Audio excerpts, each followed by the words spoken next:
Tape www.suividécole-au-sénégal.com. À École au Sénégal, c'est facile, tu n'as qu'à te connecter. Tape École au Sénégal, les leçons sont beaucoup plus détaillées. Maintenant, nous allons voir une application classique que nous allons traiter ensemble. Et vous allez la rencontrer dans les exercices. Même à l'examen, vous pouvez tomber dessus sur ça. Concernant la dilution. D'accord. Application. Sur l'étiquette d'une bouteille vendue dans une quincaillerie, on lit les indications suivantes. HCl, D égale 1,2, P égale 37%. Sur l'étiquette d'un flacon vendu dans une quincaillerie, on lit les indications suivantes. HCl, D égale 1,32, P égale 37%. Premièrement, on demande de calculer la concentration molaire commerciale C0. Déterminer la concentration molaire commerciale C0 de cette solution mère. Là, si on vous demande de déterminer, je vous donne une formule classique que vous pouvez utiliser. Si on vous demande de calculer ou de déterminer, dans ce cas, C0 C0 égale 10 PD sur M. 10 PD sur M. P c'est quoi? C'est la densité. C'est le pourcentage massif. D c'est quoi? C'est la densité. Et M c'est la masse molaire. C0 égale 10 PD sur M. Et ces élèves, un jour, un de mes anciens élèves m'a dit que monsieur, cette relation-là, on peut l'appliquer 10 Paris-Dakar sur Marseille, en plaisantant. Il m'a dit que C0 égale 10 Paris-Dakar sur Marseille. Cette formule-là peut être appliquée. Et dans ce cas, ces valeurs-là nous permettent de connaître la concentration molaire de cette solution. Application numérique. C0 égale 10 fois 37 fois 1,2 sur masse molaire de HCl, c'est 36,5. Allez, cherchez-moi, aidez-moi à calculer. C0. Et ces élèves, ne vous effrayez pas en trouvant une valeur forte que vous n'avez pas l'habitude de trouver. C'est normal. Ici, cette solution-là est une solution concentrée. Une solution concentrée. Si je trouve une valeur grande, c'est tout à fait normal. Vous avez l'habitude d'avoir des valeurs de l'ordre de 0,25, 0,5, 5, 10, moins 2, 10, moins, etc. Et du coup, vous tombez sur une valeur grande. Ne vous effrayez pas, c'est tout à fait normal. La concentration molaire d'une solution commerciale doit être grande, forte. Application numérique, combien vous trouvez? Très bien, vous trouvez 12,16 mol par litre. C'est normal, c'est une solution mère commerciale. C'est bon. Maintenant, si l'examinateur vous demande de montrer cette valeur, montrer que C0 égale 10 PD sur Marseille, il faut répondre il faut respecter la consigne. Calculer ou déterminer, vous pouvez passer par là. Mais s'il vous dit montrer que C0 égale 10 PD sur M, vous calculez. Et là, on utilise les formules que nous savons depuis la quatrième et la case de troisième. Qu'est-ce qu'on sait? On a C0 égale nombre de moles d'acide sur le volume de la solution, parce que HCl est un acide. Concentration égale nombre de moles sur le volume de la solution. Et nombre de moles, c'est masse sur masse molaire. Masse molaire. Or, ces élèves, qu'est-ce qu'on sait? Ici, on peut traduire le pourcentage massif. Or, on sait que P correspond à MA et 100 correspond à MS. Comment comprendre cela? P égale 37%, ça veut dire que dans 100 grammes de solution, les 37 grammes sont constitués d'acide chlorhydrique. Dans 100 grammes de solution, les 37 grammes sont constitués de molécules d'acide chlorhydrique. Les 103 sont constitués de molécules d'eau. P correspond à MA, dans ce cas 100. Donc ici on aura MA égale MS fois P sur 100. et je remplace. C0 égale dans ce cas MS P sur 100 MA VS. Or ici, M égale rho V depuis la case de quatrième, M égale rho V. C'est rho A fois volume solution. Et je remplace. C0 égale rho A VS sur 100 MA VS fois P. Ici, les VS vont sauter. Qu'est-ce qui reste? Rho de l'acide fois P sur 100 MA. Or, depuis la case de quatrième, on sait que rho d'un corps est égal à la densité fois rho de l'eau.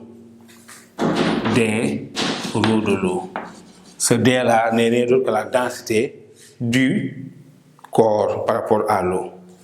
Et ici, rho de l'eau égale à 1000 grammes par litre. Donc, on prend la valeur de la masse volumique de l'eau en grammes par litre. Parce que la masse molaire est exprimée en grammes par mol, la concentration molaire sera en mol par litre. Par conséquent, concordance d'unité, la masse volumique doit être en grammes par litre. Et dans ce cas, on aura 1000. Et je remplace. J'aurai C0 égale 1000 D P sur 100 MA. Et ces élèves, on voit bien que 1000 sur 100 n'est rien d'autre que égal à 10. Égale 10 PD sur MA. Donc c'est comme ça qu'il faut faire pour démontrer ces relations-là. D'accord? Vous voyez? Si on vient de calculer, passer par là, mais montrer que vous voyez par ça. C'est bon. Donc, en se limitant uniquement aux indications de l'étiquette, on peut calculer la concentration de la solution contenue dans le flacon, qui est une solution commerciale, qui doit avoir une valeur grande. Une solution, une fois molaire, une solution C égale 1 mol par litre est concentrée. De surcroît, 12,16 mol par litre. Une solution molaire est déjà concentrée. Par conséquent, 12,16 mol est aussi concentrée. C'est bon. Maintenant, dernière question de petit a. On désire obtenir 1 litre d'une solution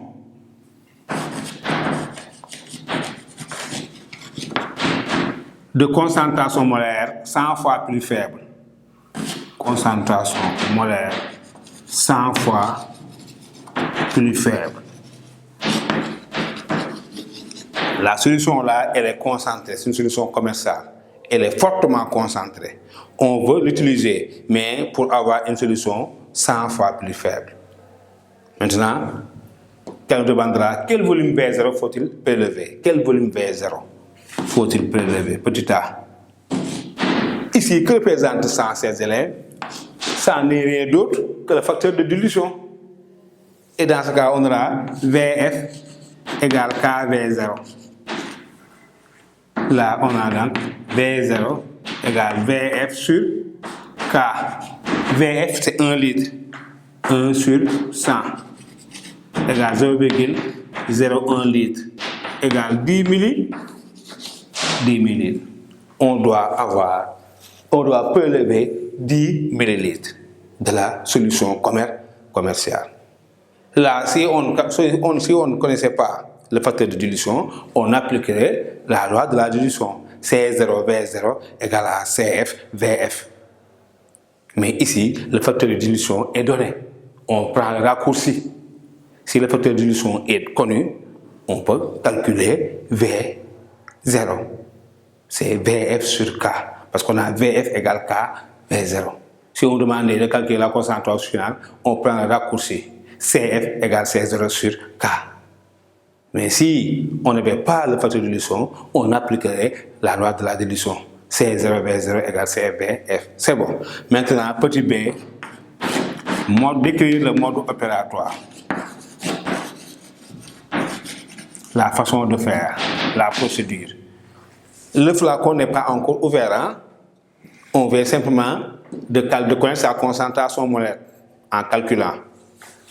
Le volume qu'il faut prélever égale 10 millilitres en calculant.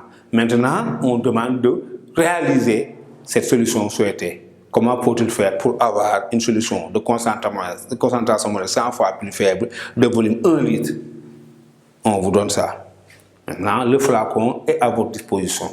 On vous demande de réaliser cette solution désirée. Une solution de concentration moléculaire 100 fois plus faible et de volume 1 litre. Qu'est-ce qu'il faut faire? Il faut chercher un bécher. On prend une quantité supérieure de 10 ml que l'on verse dans un bécher. Parce qu'on n'utilise pas le flacon, on ne prélève pas dans un flacon. On prend un bécher, on verse une quantité supérieure à 10 ml. Bécher. Après, il nous faut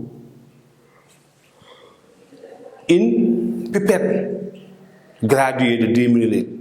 Pour la dilution, on ne va pas se servir d'une spatule et d'une coupelle. On va servir d'une pipette ou bien maintenant d'une propipette.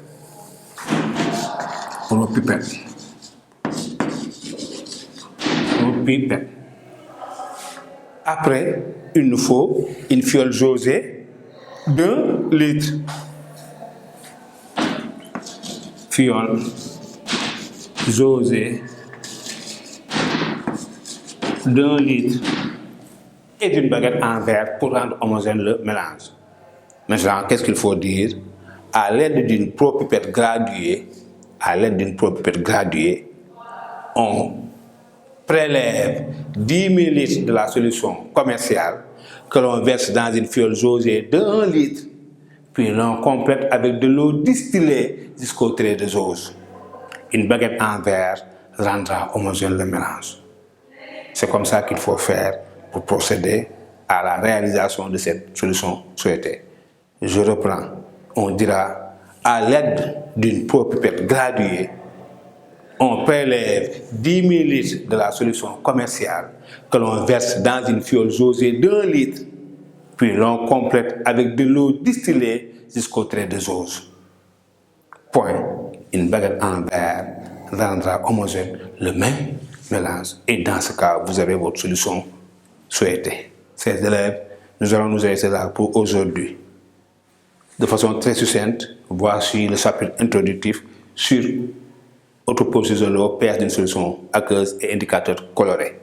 Prochainement, nous allons voir le chapitre qui suit, la réaction acide fort, base forte, réaction entre acide fort et base forte. C'est bon, donc je vous donne rendez-vous une prochaine fois et du courage. Merci beaucoup. Tape www.suividecolosénégal.com